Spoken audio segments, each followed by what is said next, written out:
ಸಿದ್ದರಾಮಯ್ಯನವರು ಕೇಳಿ ಹೇಳ್ತಾರೆ.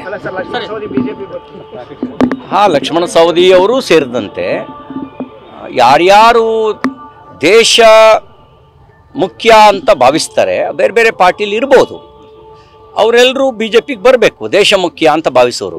ಈ ಕೆಲವರಿಗೆ ಸ್ವಾರ್ಥ, ಕೆಲವರಿಗೆ ಅಧಿಕಾರ ರಾಜಕಾರಣ, ಕೆಲವರಿಗೆ ಜಾತಿ, ಇಂಥವರೆಲ್ಲ ಮುಖ್ಯ ಅಂತ ಯೋಚನೆ ಮಾಡುವ ಜನ ಬೇರೆ. ಕೆಲವರು ಅದೆಲ್ಲವನ್ನೂ ಮೀರಿ ದೇಶ ಮುಖ್ಯ ಅಂತ ಆಲೋಚನೆ ಮಾಡುವಂಥ ಭಾಳಷ್ಟು ಜನ ರಾಜಕಾರಣಿಗಳಿದ್ದಾರೆ.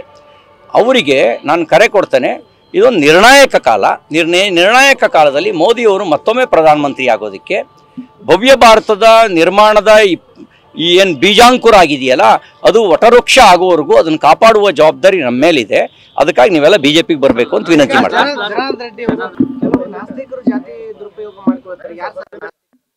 ಸಿದ್ದರಾಮಯ್ಯನವರು ಕೇಳಿ ಹೇಳ್ತಾರೆ. ಹಾಂ, ಲಕ್ಷ್ಮಣ ಸವದಿ ಅವರು ಸೇರಿದಂತೆ ಯಾರ್ಯಾರು ದೇಶ ಸುಬ್ರಾಯ ಏಲಕ್ಕಿ ಕೃಷಿ ಮಾಡಿ ಎಕರೆಗೆ 3 ಲಕ್ಷ ಲಾಭ ಗಳಿಸ್ತಿದ್ದಾರೆ. ನೀವು ಕೂಡ ಅವರಿಂದ ಕಲಿಬೇಕಾ? ಅವ್ರ ಜೊತೆ ವಿಡಿಯೋ ಕಾಲ್ನಲ್ಲಿ ಮಾತಾಡಬೇಕಾ? ಈಗಲೇ ಫ್ರೀಡಮ್ ಆ್ಯಪ್ ಡೌನ್ಲೋಡ್ ಮಾಡಿ. ಮುಖ್ಯ ಅಂತ ಭಾವಿಸ್ತಾರೆ, ಬೇರೆ ಬೇರೆ ಪಾರ್ಟಿಲಿ ಇರ್ಬೋದು, ಅವರೆಲ್ಲರೂ ಬಿ ಜೆ ಪಿಗೆ ಬರಬೇಕು. ದೇಶ ಮುಖ್ಯ ಅಂತ ಭಾವಿಸೋರು. ಈ ಕೆಲವರಿಗೆ ಸ್ವಾರ್ಥ, ಕೆಲವರಿಗೆ ಅಧಿಕಾರ ರಾಜಕಾರಣ, ಕೆಲವರಿಗೆ ಜಾತಿ, ಇಂಥವರೆಲ್ಲ ಮುಖ್ಯ ಅಂತ ಯೋಚನೆ ಮಾಡುವ ಜನ ಬೇರೆ. ಕೆಲವರು ಅದೆಲ್ಲವನ್ನೂ ಮೀರಿ ದೇಶ ಮುಖ್ಯ ಅಂತ ಆಲೋಚನೆ ಮಾಡುವಂಥ ಭಾಳಷ್ಟು ಜನ ರಾಜಕಾರಣಿಗಳಿದ್ದಾರೆ. ಅವರಿಗೆ ನಾನು ಕರೆ ಕೊಡ್ತೇನೆ. ಇದೊಂದು ನಿರ್ಣಾಯಕ ಕಾಲ.